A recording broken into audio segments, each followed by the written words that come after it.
doing that and being able to conquer that after what I had been through was a big thing mentally. Obviously physically very challenging. Anybody who's willing to sign up for one of these things and complete it, I applaud you. So everyone, welcome Laura and Juan. We're so excited to have you. I want to give a little bit of background.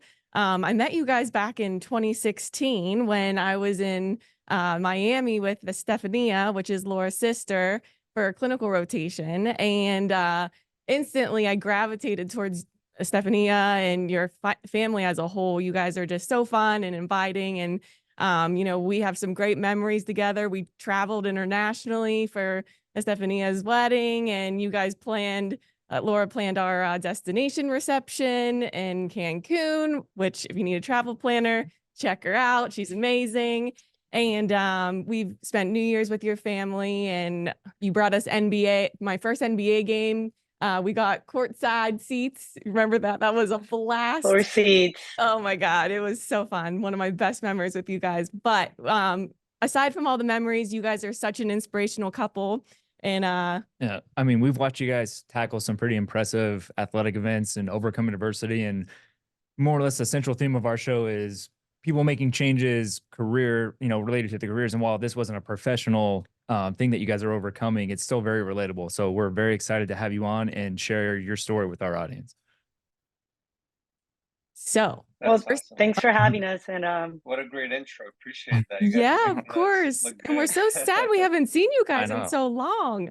It's been like, what, a couple years, maybe more? Yeah, Juan was like, have we not seen them since the wedding? And I was like, I don't think so. Yeah. Oh no, we've seen Stephanie and no, I think the last time we saw you guys was Stephanie and Matt's wedding.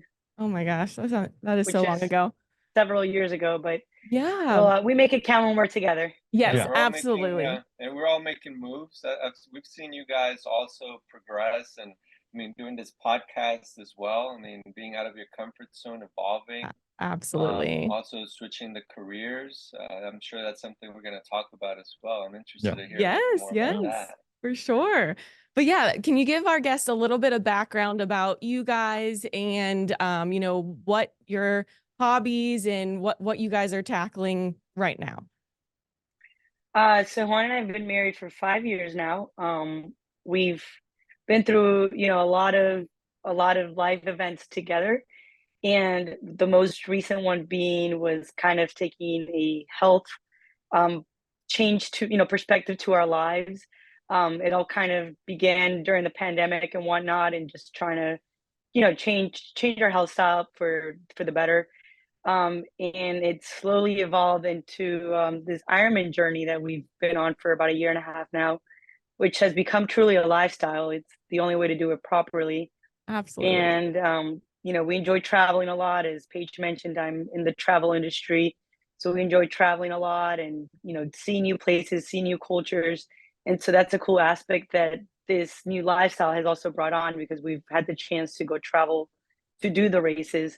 And you get to pick where you race, obviously. So we've made it a purpose to race in places that we haven't been to, or places that are unique or just interesting in a particular way. Yeah. Prior to the Ironman journey, were you guys always a couple that worked out together? Did you guys have your own separate routines, or kind of give us a story on how you guys melded together to tackle Ironmans? Yeah, I mean, it's been quite a journey. It was a whole process. Honestly, I would say prior to COVID, I stopped working out for like 2 years straight, and I was just like focusing on work and really just being lazy, couch potato. And like Laura mentioned, there's a few life events that kind of changed things and got into our mindset and change our perception. And so a few things, and I'll make it brief, but this is a highlight of your story, so don't feel like you need to make it brief. Yeah. Tell us all the details. We know you've been on dozens of other podcasts sharing your story. Yeah. So don't feel like our guests haven't heard it yet. So tell us all the deets. Got it. So sure. So I mean, just like anything else in life, I feel like and as humans, we don't necessarily make changes unless something happens, something drastic, or you have to come to a point in life where you have to make a decision, right? Where like in my case, I wasn't happy with carrying around that extra weight or the way I was feeling. I also had family member suddenly passed away from a heart attack. My favorite uncle, not the best lifestyle. And when stuff like that happens, it gets you to kind of take a time out and reassess your life, right? And reassess your priorities and what is really important in life. And um, at that point in time, it was like a light switch. It was like, hey, health is truly important. And nowadays we talk about, health and wealth, right? And health comes first, right? And also in my career, I see a lot of very wealthy individuals, successful individuals, and some of them are towards the end of their life. And some of them regret not paying a lot of attention to their health, and they have all this money, but what good is it when you're in the hospital, a bunch of times and all this other stuff, they would pay or give up a lot of their wealth, if not all of it, to be healthy and be able to enjoy those last few years in a healthy way. So that was all kind of like the whole encompasses the whole wake up call, right? So from that point on, I embarked on a journey. Laura was still relatively healthy and active.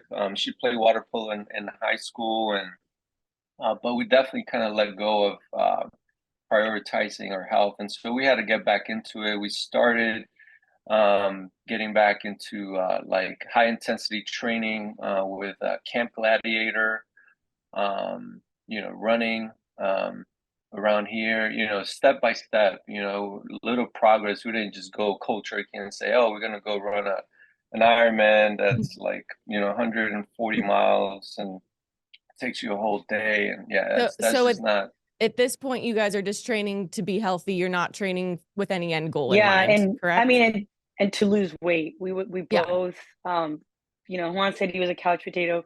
I went through some medical stuff that, put me, part of it was medical, part of it is you kind of just let go, right? Just to be realistic. And, I put on something like 40 pounds, which for somebody my size is a lot. So at this point, it was just like, we were, like Juan said, we were tired of carrying this weight around. Right. In the Colombian culture, people aren't very, there's not much of a filter, you show up to visit family and they're like, oh, you're eating well, huh? There's no like cultural norms about it, like mental health and not talking about people's appearances. So people were very blunt about our, what the changes they were seeing in us. So at that point, it was just mostly like, we wanted to get in shape and lose some weight. But to kind of answer your question, Mark, was we started that together. So, we would go running around the lake that's right by our place. And we actually were talking about this like a day or two ago, because we would go run around that lake and we would do like one, maybe two laps, which were like a mile and a half, a mile, 1.6, something under 2 miles. And I mean, we were like, woo, we were so excited. But to us, that was progress. And so that's a big thing, is for people to see that you got to start somewhere, right? We went from absolutely nothing to running a mile and a half, 2 miles. And to us, that was huge. Yeah. Which, I mean, you guys are doing some marathon training now.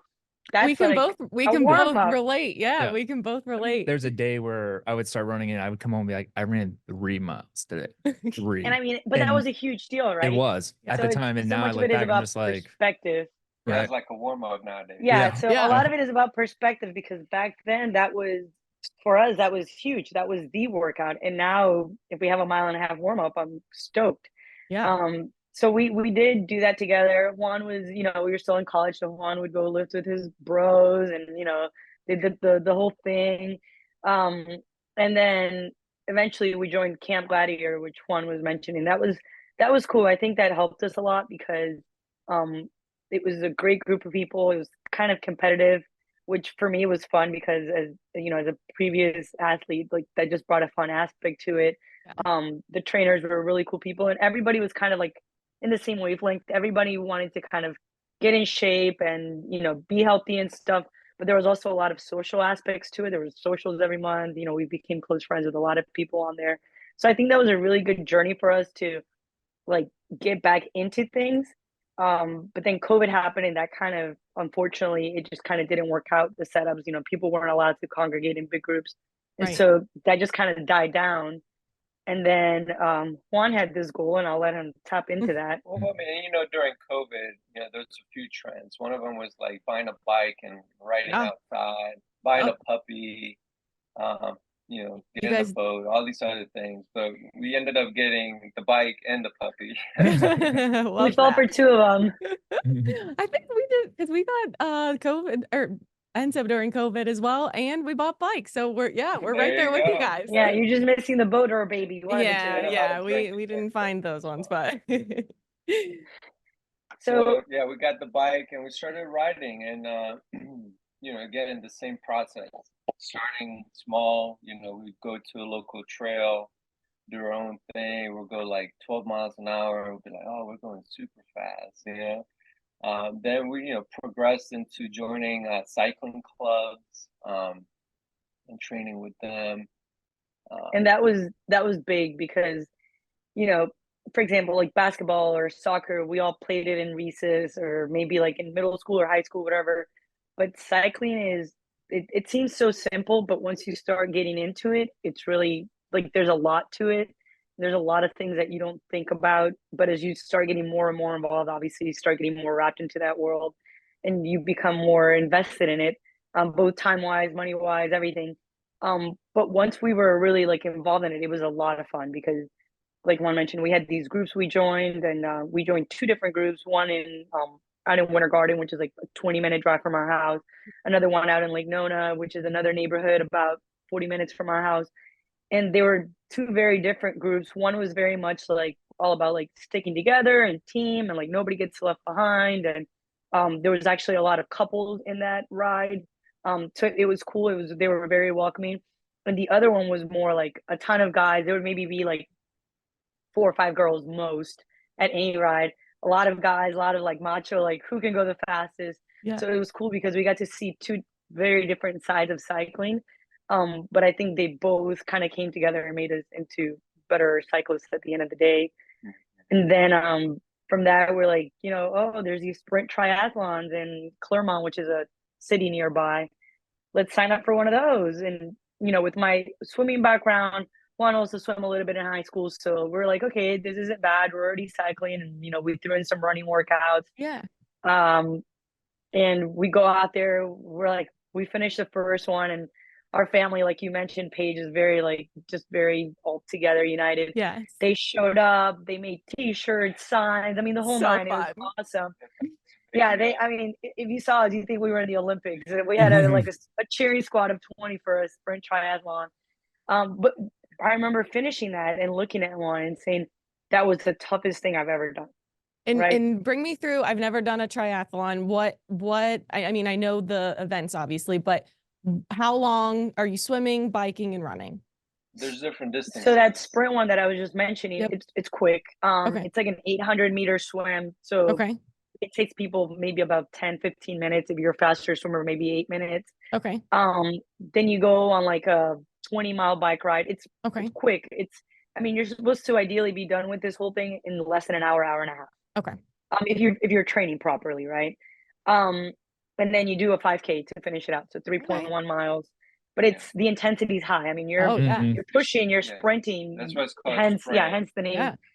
And But that's your entry level triathlon. That's Okay. like, hey, let's test out the waters. You go through the whole process, the transitions as Mhm. well, changing from swimming to biking I to never running. I never thought through that. I mean, because you start swimming, you said? Yeah, yeah. So Yeah, you you're swim. Swim, bike, run. okay. Then you dry off and a then little I mean, bit. that's the thing is like, you know, and as you get more and more involved in this, you become less receptive to being comfortable Yeah. and more about just like, what can I do to get faster? And part of that is being uncomfortable. Yeah. Mhm. So kind of like what Juan was saying, getting out of that comfort zone. We all want to like dry off, you know, each toe. I mean, there's people that do this with no socks. But there's also people that sit down and dry off each toe and change clothes and everything. but that's the cool thing about it is you see the whole spectrum. You see people that are in it to see how fast it can be, and you see people doing it that are just doing it. And I mean, they're doing it, so who cares, right? The Right. fact that they're getting off the couch and putting their health first and putting in the time to train. For sure. But So so you we got, start with that. yeah, We do a couple of those. We did two or three Yeah. of those. And But then also just slightly before that, or somewhere around that time frame, you had your cycling accident. right. Oh, So that- that's, bring that up. yes. So yeah, obviously very so tragic. So bring us through that and what kind of transpired. we had already done two sprints, and we're like, all right, this is fun. What's next? Let's do something else. We end up doing a half marathon at Disney, which they're super fun. And I actually have a video I saw the other day of me about to cross the finish line. And I mean, I always used to say I'll never run more than like 5 or 6 miles. I thought people were crazy for doing any more than that. It's like, why? But we got ironically after a night of drinking, we got talked into doing this half marathon with my sister and Juan's cousin. And there's a video of me running into the finish line. And the Disney marathons or all their events are very obviously very festive, lots of characters and DJs and live bands. So you're all hyped up, you're all runner's high, adrenaline. And I'm like, what's next? What's next? I'm all hoorah. I'm like, conquer this. And so we start talking and we're like, how about an Ironman 70.3, right? And that was already like a reach because now you're talking 1.2 mile swim, you're talking 56 miles on the bike, and you're talking a half marathon. So I mean, it's a big jump from that sprint we were just talking about. Absolutely. And Juan mentioned that there's this 70.3 in Puerto Rico in March of that would have been 2022. So we're like, let's start training for it, and and let's see how things go. So we start cycling more aggressively, more not aggressively, but more dedicated to the cycling because that's such a big aspect of it. And just like any other Sunday morning, we go out to Lake Nona, which is one of the cycling clubs we're riding with. We're maybe 20, 30 minutes into our ride. We had a pack of about 35 cyclists that morning, and I am getting ready to rotate. So with cycling, the person in the front's taking on all the wind and, kind of like doing the leg work. And then you rotate so that everybody kind of gets their turn at doing that pulling, as we call it. Okay. And my pull was over, so I started to rotate back, and next thing I know, boom, and I'm skidding across one of a pretty truck, F-150 hitter. F-150 got me the side view mirror got me right on my shoulder blade. I'm skidding down a pretty busy major road here in Orlando, Florida. And, I come to a stop. Juan is in the back of all this, so he sees all this happen. Yeah, bikes flying up in the air. I mean, it's like a horror movie. And I get to where the accident happened, and I mean, I was thankful that at least she was sitting up. In my head, I was gonna get to that area, and I was just gonna see her laid out unconscious. Right. So just seeing her sitting up and responsive was a miracle. Your helmet broke, right? Helmet was cracked all over the place. Road rash. My shoulder, my elbow, knee, broke my clavicle. Helmets are so important. Even if you're going on like a little beach cruise or joyride, please wear a helmet because that truly, as Stephania being in PT as you guys were, she was so worried that I had any kind of brain injury, and that helmet truly, I mean, my head definitely hit the ground multiple times, and the fact that I didn't even have a concussion speaks highly of that. Very, and very it was also a hit and run. So like the guy,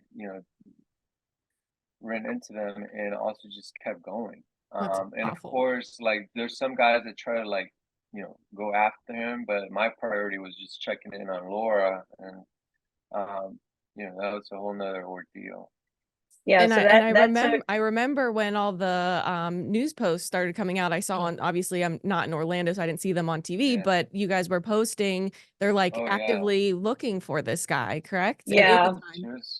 Yeah, like all the local news and all that. Well, so we knew what the car looked like, because like since Juan was in the back, he saw he had a very scary view of the whole thing going down. Right. But it also happened so quick. So many people are like, "Oh, did you guys get the license plate?" I mean, you're not going around looking at every license plate driving by you. Right. But we did know that it was a white F-150, that it had some construction cones in the back. And we knew that there had to be damage to the car because of the way he got me. And I had like burn / road rash all over my entire calf. So we knew that there was definitely contact with multiple parts of the car. But it was such a long shot, and we'd call the follow up with the police department, and they're like, we're working on it. But it also happened to be Thanksgiving week, so as you can imagine, in any industry, there's shortages that week. Juan is waking up every morning and heading to like that area to see if this person either lived around there or worked around there. Like, you hope that they were frequenting the area. We drove by all the houses to see if anybody had like ring camera footage, but I think people are also hesitant to get involved, just because you don't know. Yeah, you don't know who this person is, and just people are kind of right away like shush us away, like, oh yeah, no, sorry, it deletes itself or something like that. And then like the cameras that you see at like intersections, we learned that, I guess because of legal reasons, they don't necessarily record. It's more of a live like feed. a live feed. Oh. So that was kind of weird. Yeah, it was very frustrating because I'm sitting here. I left the hospital and they didn't operate on my clavicle, so I'm sitting here in crazy amounts of pain. I mean, every breath hurt, road rash everywhere, and just so frustrated because we just wanted to go out for a ride, right? We weren't doing anything wrong. We were following the rules. We were staying within the bike lane. So one thing led to another, and the one of my mom's friends is friends with one of the anchors on Fox 35 here, Amy, and she reached out, and I kind of gave her a brief story of what happened, and she was amazing. Within like an hour, she had a crew out at our house, and they're the next news segment, they're blasting it. So all of a sudden, we're getting a lot of traction. We're sharing it. All of our friends were amazing and like also sharing it, word of mouth type of thing. And next thing you know, I get a text message saying, "Hey, we heard that there's a lead. They have at least a license plate." It ended up being this. It sounds like something out of Hollywood because the license plates got stolen out of somebody's trash can. The guy threw them on the truck. Then he ran a toll while running away from the accident. So that's how they put two and two together. It ended up being the owner of a pizza shop here in Orlando, New York, pizza bagel shop. And so he was super helpful. He called it in and was like, "Hey, those are my old tags." And all these pieces, just like something that if like one person, if for example, if Lonnie hadn't said anything, if he was like, "Hey, not my problem, those aren't my tags anymore." But so many little pieces came together, and friends and family that we knew that worked in, with the news, with different police departments, all just kind of did their part in helping bring this puzzle together. And they got a warrant for the guy. They had me bring in my bike. It matched up exactly to the damages on his car, which, by the way, a work truck, when have you ever seen a work truck that's like pristine, detailed, like shining? So obviously he was trying to, cover things up, but they found the tags inside the car. Got a warrant, but he's unfortunately still out on the loose because the guy just doesn't really have like a permanent address or anything. But to kind of spin that off into something positive, my mom walked into the hospital that morning in the ER, and the first thing I said to her was, "Don't worry, I'm never riding a bike again." Right? I'm like, I don't want to see that thing, like burn it, throw it away. Like just the thought of flipping back into a bike gave me the shakes, right? And Juan still had this goal, right? And it wasn't fair for him to have to stop because that's what I was going to ask. You were still okay, and you were going to be supportive of him doing this. Yeah, absolutely. Because the 70.3 was a stepping stone for Juan. He had a bigger goal in mind. His was the full Ironman, which I was like, "You're on your own. I'll cheer you on, but I got you for the 70.3. But after that, you're doing this solo." Right. So he started training, and I'll let you. Yeah, but I mean, I think out of Laura's life event, which is pretty tragic, close call with death, I think. It's like this vehicle was going fast. Like it wasn't like it was just rolling through. The report said something like 65 miles an hour. That is crazy. Yeah, I mean, You that's are how I'm so just people lucky to very, die. be alive. That's how like, people the die. fact that I Yeah. walked away, first of all, alive, second of all, without any traumatic brain injury, like Steph Right. was really concerned about. Um, with no, obviously I was in a lot of pain and the broken bones and whatnot, but people get paralyzed doing something very similar. So just the fact that I was able to walk away alive and in one piece from that is truly a I miracle. mean, all the It was like a reports, second chance. yeah, all the reports Yeah. you hear about cyclists dying. I mean, it could Yeah. happen just like that. And so Laura was in one of those situations where, close call with death. And I think that put a lot of things in perspective for her. And also for me, it was like, whoa, like, I remember at the hospital and stuff. I mean, we even had conversations like, hey, I don't think we had a will set up, or, Mhm. you're thinking about that, when you're young, you're just like, oh, we're going to live forever. Yeah, it's We're not on your immortal, you mind. know what I mean? Yeah. And so that was, I mean, I get chills just thinking about it, but that was one of those close calls. And for her internally, I'm sure, that's, every day is just like a blessing. And you look at life Absolutely. differently when you survive something like that. And so, yeah, that put a lot of things into perspective. And then, I'm also on my journey trying to get to this full Ironman. And so for that, my drive and motivation for that, and I think with everything in life and anything that's worthwhile, there's a strong reason why people do certain things. And so for me, I mentioned my favorite uncle passing away from a sudden heart attack earlier on, and so my goal was to dedicate this full Ironman race to him, and that was the burning desire. That was the reason why. And so, I was like, we got to continue, and I had already signed up for the race anyways. And Before Cozumel, the accident, you were already signed up. yes, yeah. I Okay. mean, it's And Cozumel in September okay. November. November was the race. Um, and so yeah, I continued training. I joined the Central Florida Tri Club. Um, got a coach that had done over 30 Ironmans before, step by step, program, followed it to the T, staying consistent, staying disciplined. And yeah, of course, when you're making these lifestyle changes and creating new habits and all this stuff, there's always going to be discomfort.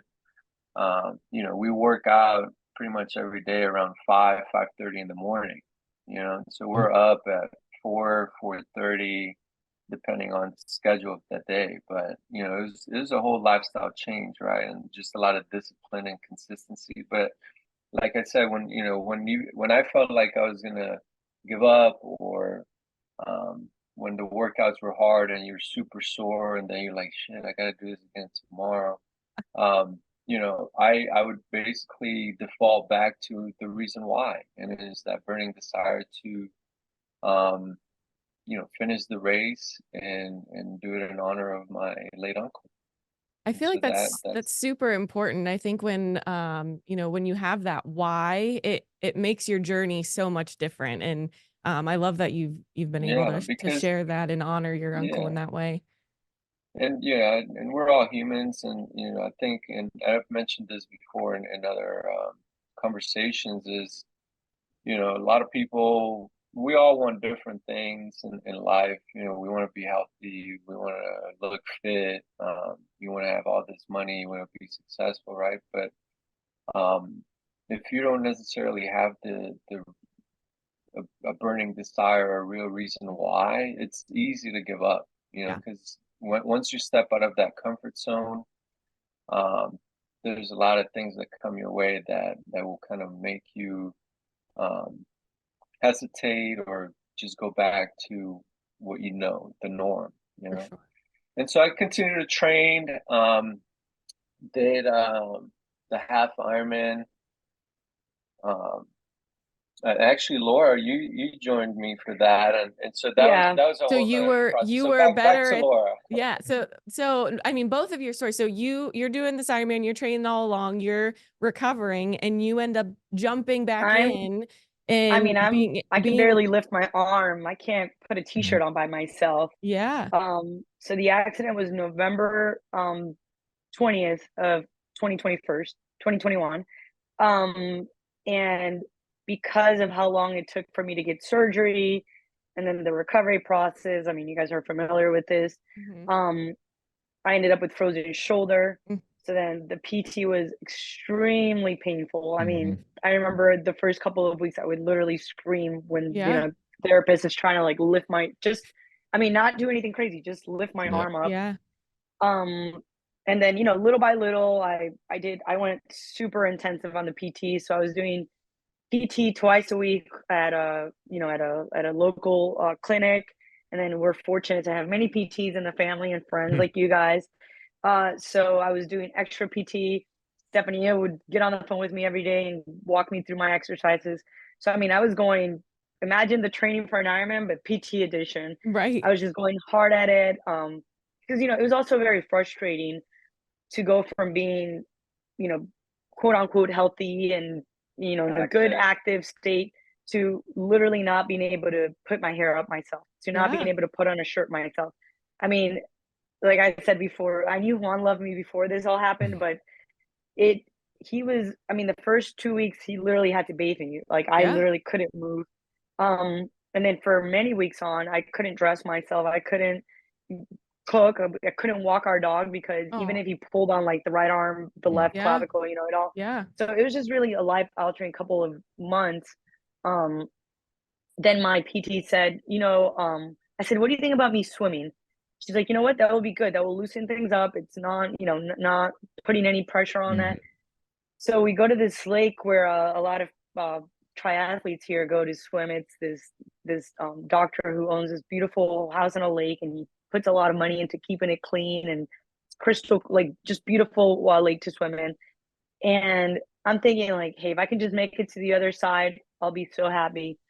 Well, I get in, I start swimming, I look back, and Juan's like back there, and I'm like, Like, oh, hasta I still la got it. vista. I still got it. I'm Yeah. back. That's funny. Um, so that was, I think starting with swimming was very motivating because it was like, okay, I still have a little bit of myself. Yeah. Um, so then that led to, okay, can I start like lightly jogging? And that was a big slap in the face because this So, same late. so how far, Sorry, go so ahead. you have the injury, and when is this swim that you do? Like, how many months later are we talking? Um, Probably like May. So Okay. I mean, I'm out for 6 months. Okay. I Mhm. start like walking around the lake, the same one we used to run around, but I'm like huffing and puffing. I mean, even like a brisk walk was a lot. Yeah. Then start jogging and then start slightly running, and little by little I'm like getting better. My PT exercises are now like a little weight bearing, so a little Yeah. bit. I mean, literally baby steps. And finally, Juan says, "Well, why don't you come check out the club? Like, it'll be a good way for you to stay in shape." And I was obviously very hesitant because it brought, it's kind of like a little PTSD. Um, Absolutely. and so I show up to the club just to stay in shape, just as a way to get my workouts in. Everybody was super welcoming, very, just a lot of knowledge, and just, it made me feel good to be there. Um, and then, little by little, I start working out more. I remember my first ride back outside was like a whole, just a big step. Face of your Um, Absolutely. fears. it was in a trail, so no risk of cars, thank Right. God. But even just like I remember the first time I clipped back into the bike and spinning it out again, and I rode very slow that day and just taking it easy. And my whole thing too was Juan was already signed up for this race, so I didn't want to get in the way of his training because that wasn't fair to him. I mean, he had already been going at it for a Right. couple of months. He'd made a lot of progress. So I said, you go on. I'll do my thing. I ended up riding with two ladies who were super nice, very welcoming. And little by little, I just kind of got more and more involved in the club, more involved in the workouts. And one day we're out on a run, and I asked one of the guys who's done also a ton of Ironmans. His name's Carl. And I said, hey, what would be a good, like if I was thinking of doing this again, what would be a good first 70.3, which is a half Ironman to do? And he's like, Augusta. And so this is in July. He's like, Augusta. And I was like, yeah, but like, like Augusta next year, because Augusta at this point is 2 months away. Yeah. And he's like, no, Augusta this year. And I'm like, no, like I just started training like a month ago. And he's like, you're ready. You got this. Oh my And he's a gosh. very like firm, I'm like, man, if this guy believes in me. So then I go and sit down and have a conversation with my coach. Actually, it was via text. I'm like, what do you think about me doing Augusta? So he's like, how serious are you about this? And he's like, if you give me like your full schedule, like you tell me I'll be here, I'll get you ready. And I was like, okay, let's do it. And so next thing you know, I'm signed up for this half Ironman. After a month and change of training, we go to Augusta, we train. I'm sorry, we race, and walking down that or running down that red carpet is like, there's really no words that explain the feeling. I'm sure. And then I'm having another one of these conversations with Juan going, that is the toughest thing I've ever done. So it's funny how like, just a year, levels. yeah, just about a year before that, doing the sprint, which is significantly less. I mean, from a time perspective, the sprint takes about an hour, we said. A half Ironman takes about 6 hours. The goal is like, if you can break that 6 hour mark, you're like golden. Yeah. And then you just obviously want to work towards getting faster and faster. But now you're talking 6 times, the length essentially and time wise. So it's a big jump. And doing that and being able to conquer that after what I had been through was a big thing mentally. Obviously physically very challenging. Anybody who's willing to sign up for one of these things and complete it, I applaud you, because I've been there and I've felt the pain. I felt the desire to quit, and you just gotta it becomes a mental game. That I was gonna say, the mental and physical toughness that you guys have to go through, not only on race day, but the training, which would love for you guys to jump into that a little bit too. I mean, that takes some dedication every single day. I'm kind of I'm interested in how the discipline with training and getting up at 4 every day and doing this 7 days a week, how is that translated to other parts of your life, whether professionally or anything, like how is that carry over everything? So I'm a huge sleeper. I love sleep. Me Sleep too. is great. If you see my alarms, there's like 8 alarms for one wake up call. So for me personally, the fact that like all of a sudden I was gonna, work day starts around 8:30, and all of a sudden I was gonna wake up 4 hours earlier to get these workouts done, that was a big thing. And to be completely honest, I wouldn't make it to have the workout if it wasn't for this guy. But that it changes everything. You say, how does it apply to other aspects of life? So professionally, I get to the office and my day's already 4 or 5 hours in, right? Everybody's still yawning, waking up, having their first cup of coffee. I'm at least 2, sometimes 3 hours of workout into the day. I've already had my pre-workout, a nice big breakfast. Socially, a lot has changed. We like to go out and drinks and dinner with friends and all that. I mean, on a Friday night, if we're not at dinner by 6, it's not happening because those Saturday wake up calls are just brutal. I'm sure. Yeah, I mean, what are those what do those meals look like? Like after 3 hours of training, like what are you having for breakfast after you've been up and like what does a typical day look like in terms of eating in the morning? It depends. Protein shake for sure. Yeah, we always like walk in and it's some vitamins, amino acids, whatnot. So and then I was gonna say, so you don't have like a go-to, I mean, your protein shake, but you're not coming home and eating like, because I feel like 6 eggs. Yeah. Oh no, we're eating. Yeah. You're eating. We do eggs, oatmeal. Okay. We'll, like after a hard bike session, we'll do like throw some like good ground lean beef into like kind of like a scramble. Okay. But it's not, the big ones are Saturdays. So Saturdays are the big training blocks. Those are anywhere from a 3 to a 6 hour bike ride, and then you end up running anywhere from half an hour to an hour and change afterwards. So by the end of all that, you're looking at anywhere from 4 to 6. That's training for a full Ironman. So those are probably some of the longest training How many sessions people we'll train have. with you guys for this? Because A lot. But that's Really? the cool part of it, yeah. Yeah. But I mean, after those sessions, now I'm throwing down. Just to go back to the transition, right? So from, when we started, I remember this recently, when we started getting up early, before 5 a.m., I remember the first few weeks or even the first few months, it felt like what seemed to be a regular day turned into 2 days in one.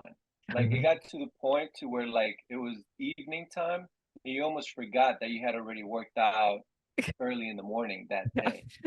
So it was almost like unlocking like a secret Like a time hack. Yeah. extra time. And Yeah. I remember that I remember that stuff, and I was just like, man. And so now it's just the norm, and that's why we don't even think about it. But I Yeah. remember when we made that adjustment, it was like insane, like because especially like us, and at least for me, and everybody's different as far as their personality and what they can do. But I used to try to work out in the evenings or after work, and my mind was just so drained that I couldn't get myself. I mean, it was harder. It was going to be easier for me to skip than not. Yeah. So I think this comes from a book. It's like I think they mentioned something about eating the frog first. Doing the thing you dreaded the most first, but it had to be done. Yeah. And so that's why we attack the workout early in the morning, get it done, high intensity, whatever needs to be done, and then carry on with the day. So I got a couple questions. Go ahead. Sorry, and just changing even like sleep schedules. I tried when I first started, I tried to keep my going to bed at 10:30, 11, and I was struggling. I mean, Well, that's what I texted you last night at like 11. I'm like, I probably woke her up. No, if you text me anytime past like 9, I'm usually responding at 4:30 the next morning. But that was a big thing. It was like just adjusting everything. So now it's like 9 p.m. and it's so funny because our dog even adjusted too. Oh. At like 8:30, 9 p.m., our dog literally starts looking for bed. He's like, it's time to go to bed. We got to wrap things up. So it's the easiest way to answer it is it's a complete, if you want to do it right, because some people just kind of dabble, some people do it to check off a bucket list item, but to do it in the way we're doing it now is you have to fully go head in, dive in, and just kind of like cold turkey. The drinking is very non-existent nowadays. Dinners or any kind of social outing is done by 8:30, 9 o'clock. Eating is a huge part. Obviously there's a lot of cheat meals, and sometimes after these But you can cheat as much as you want when you're running and biking as much as you guys are, right? You're in a calorie deficit, pretty much on a daily. Yeah. But yeah. I had a couple of questions for the training. So this applies to both of you. So it's it's swim, bike, run, correct? Bike, run. So of the 3 phases, which one is your favorite if you had to pick one? Or which one do you think you're best at out of the 3 for both of you guys? So best at in the general like scheme of things, like once it comes to race day, I have an upper hand on the swim just because of my background. Like I'll often come out of the water first, if not second, like top 5 in my age group, and usually within a good place out of all women, or even sometimes even including men. I'm not necessarily the best at it, but I just have kind of an advantage at it. The one I'm enjoying the most right now is the run, but I think it's because I'm seeing big improvements. When I first started running, I was running like 11-minute miles, and that was a huge accomplishment on its own. Just the fact that I could run and not be in pain from everything that had happened. And now I'm cracking into like the 8s, the 7s. And so that's really exciting just because there's such that big jump. But it's the toughest thing about all this is that you can't be good at one and suck at the other 2 because they'll catch up to you.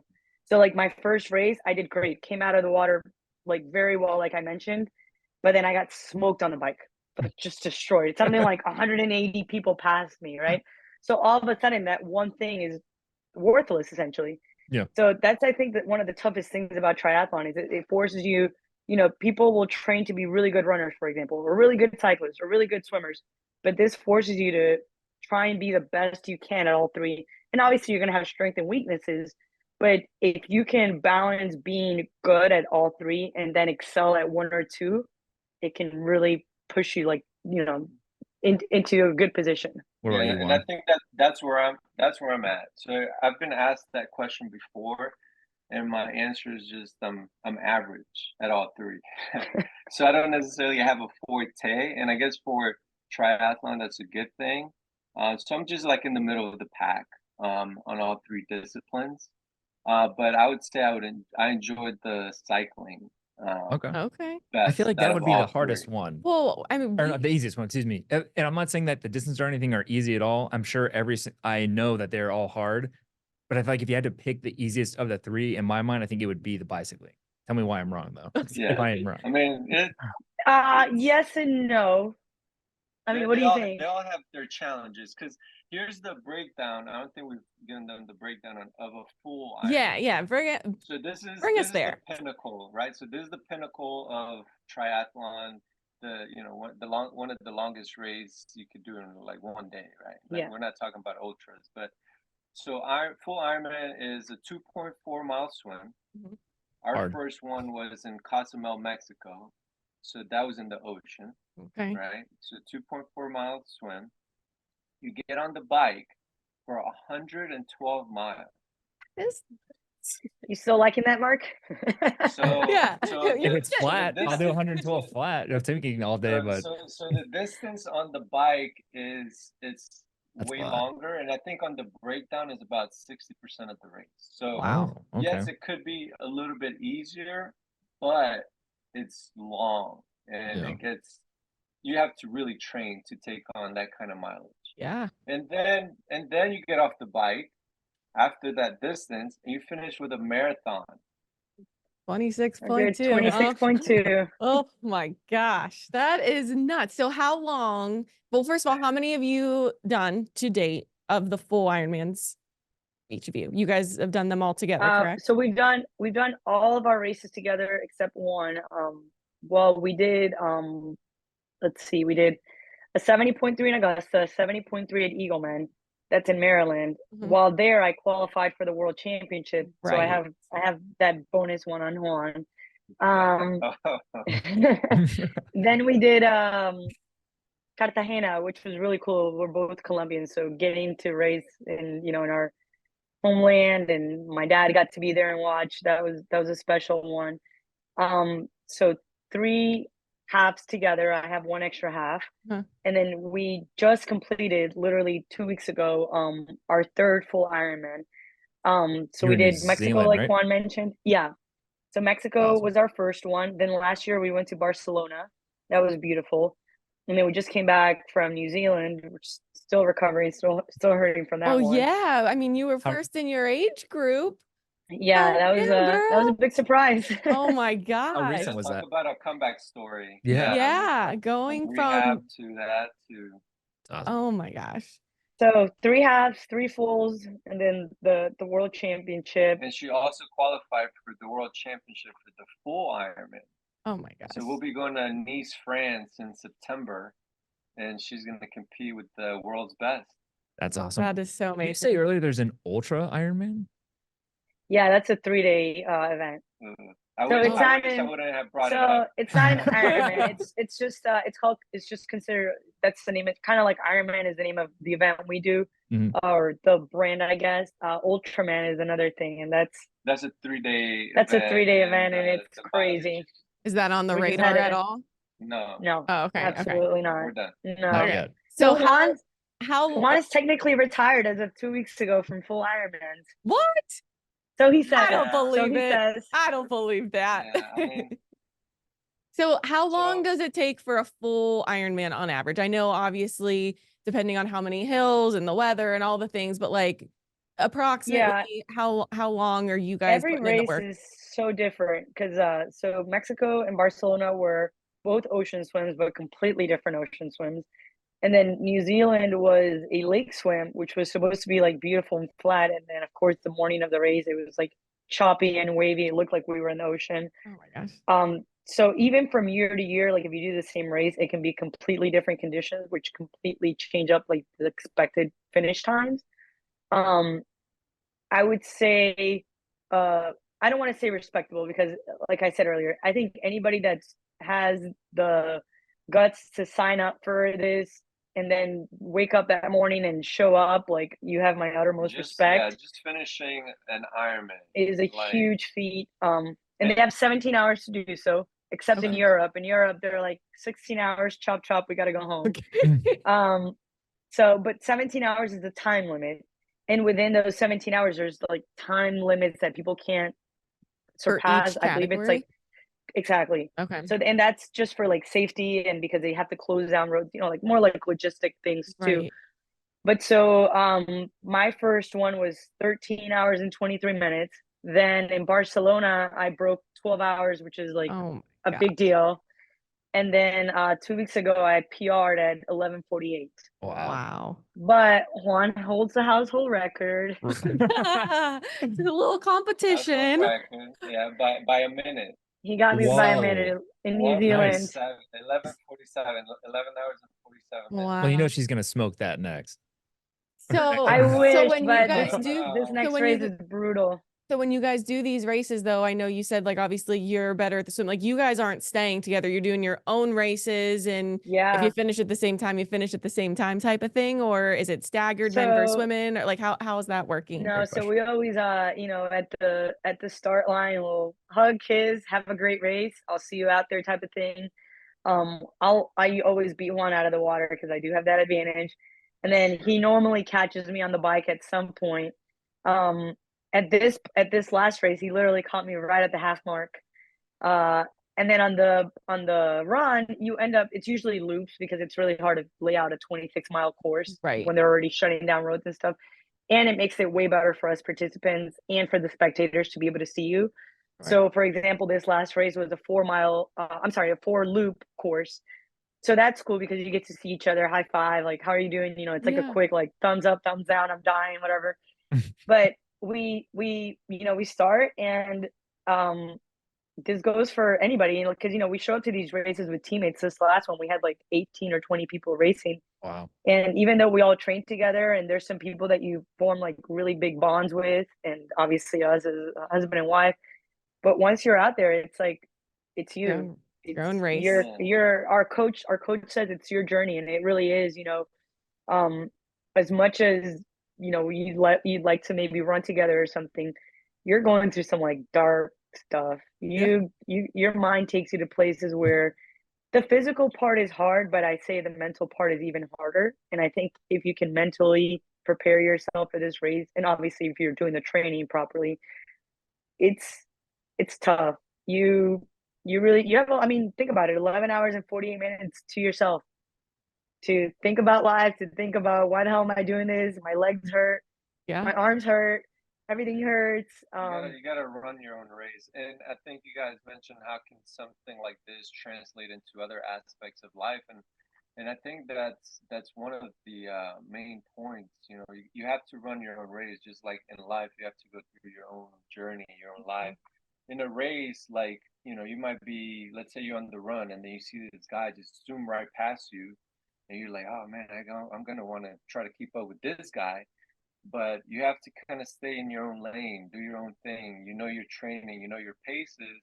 You know, maybe down the road you'll see him, you know, 3 miles before the finish line, and you're passing the guy because he Right. burned all his matches. You know what I mean? You don't Yeah. know where these guys are doing or what they're trying to do and whatnot. So you have to, you know, run your race, not compare yourself to anybody else. Like we said, just finishing the race, you're already winning. You're an Yes. Ironman, For regardless. sure. That last person that finishes at that 17th hour, you are an Ironman They Right. for get the life. same medal that the first place person You get gets. to brag, Yeah. you know.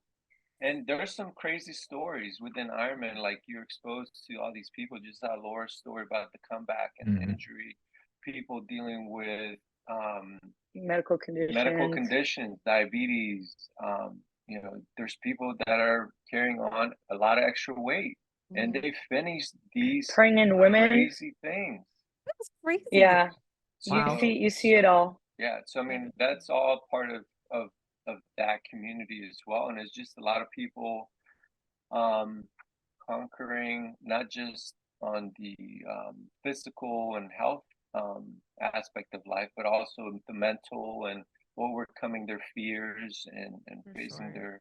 the challenge. And this is shared, like when you're, you know, I mean, you guys have done road races. When you're on the starting line for a 5K, a 10K, a half marathon, a marathon, any kind of race, everybody's kind of like doing their own thing, you know, in their own mind game. Nobody's like congratulating you or fist bumping you, right? But when you're lined up for an Ironman, there's like this common like respect amongst people, and you know, people are like high fiving you, asking you questions. Like there's small talk and Yeah. like congratulations. I hope you have a good race. Yeah, it's never Because like competitive, like, oh, I'm gonna destroy you out Yeah. there. yeah, there's no like smack talking or anything like that because it's you know what it takes to get there.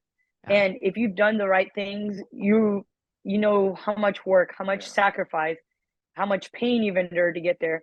And so there's just this common sense of respect amongst the participants because it's like I know you had to do a lot of tough things to get to this starting line, and we haven't even started this long day. I mean, on race day, we're up at 3:30 in the morning. You're eating at that early, which is like a whole nother thing of its own. I'm like, I don't want to eat Yeah. a whole bowl of oatmeal at 3 in the morning. Yeah. But it's so much goes into it before the race that I think you've mentioned this before. It's like the race is the reward, It's right? like a celebration. The I race itself is a agree, and celebration. I can't relate on your level, but I feel like with the halves I've done, like the race was like the fun part, like the training and all the stuff that goes into it. I mean that's the tough part. The Yeah, race and is that's like, when whew, I Yeah, think it's the exciting part. that's what nobody sees, right? yeah, So that's another thing. It goes back to what's applicable to other aspects of life. You put in all this hard work, you're disciplined, you're consistent. I always harp about being consistent because that's the only way that you really see results. yeah, You know, nobody really truly sees that. Like we'll post stuff online or whatever, and it's just us as at the finish line. Like, oh, here's yeah, my man. It's like, oh shit, they finished an Ironman. But yeah, nobody, I would say the average person doesn't really understand like the journey that it takes to just be able to finish yeah, these races. You know what I right. mean? Such an Um, inspiration. yeah. and that's just I would say just human nature. Like you know, you see all these successful people, you know, multi-billionaires, you know, successful companies. They don't see the late nights. They don't see Yeah, the sacrifices. They don't see everything that goes into it. They just see the flashy lifestyle, like, oh, they can Mhm. afford this yacht and whatever. yeah, They don't know what they went through and all the work they right. put in. You know? For sure, for Mhm. sure. So what's next? Last question. What is coming next? What are your goals? Are you qualifying for, more worlds and doing all these great No, things? I What's the promised my plan? mom. I promised my mom that no more races after these ones that we're already signed up for. So I have the World Championship in Nice, Okay. in France in September. Uh-huh. And that's, I think, also my last full. It's just a lot. It's a lot. I mean, time, commitment, discipline, everything that we've Yeah. already discussed. And then we're gonna kind of have a grand finale celebration. We're gonna do Cartagena again in December, and that's Thanksgiving week. So like a bunch of families gonna come down and watch, That's and that awesome. race is very hard race. It's like 1,000 degrees out there, and but it's beautiful. It's a half Ironman. Um, and we're gonna do that, and then just But celebrate yeah, you have afterwards. Nice, you have And then you guys France are going to and be stuff. done with Ironmans. So yes, Yeah, for the so time so being. so here's the thing. Okay. Yeah, we're planning for the next chapter, which should be another cool adventure we're looking forward to, which is starting a family. Okay, that's what I was Yeah. going to say. So I didn't want so to that so ask if that that Yeah, was that alone is gonna take a whole lot of discipline, commitment, early yeah. nights. You guys are going to be um, over prepared for it. This is just yeah. preparing us for So, that so next you get the chapter. vibe. So that and we'll stay dangerous. We'll stay active. We'll stay healthy. That's kind of our commitment to each other to Yeah, stay healthy, focus on that, always prioritize it. We might still be training with the same Ironman group, but just not necessarily the races. You know? Yeah. That's Yeah. awesome. Well, we can't thank you enough for you guys cutting out some time for us and sharing your story with our audience. So thank you very much for joining us. And thank you very much to everyone who watched. You can find us on the One Team Media channel on YouTube, and we will catch you guys next week. And we can't wait for you guys to come and visit us in Pittsburgh. Yeah. Yes. Thank you so much for having us. Thank you guys so much. We love you Promise. guys. Bye. Bye-bye. Bye.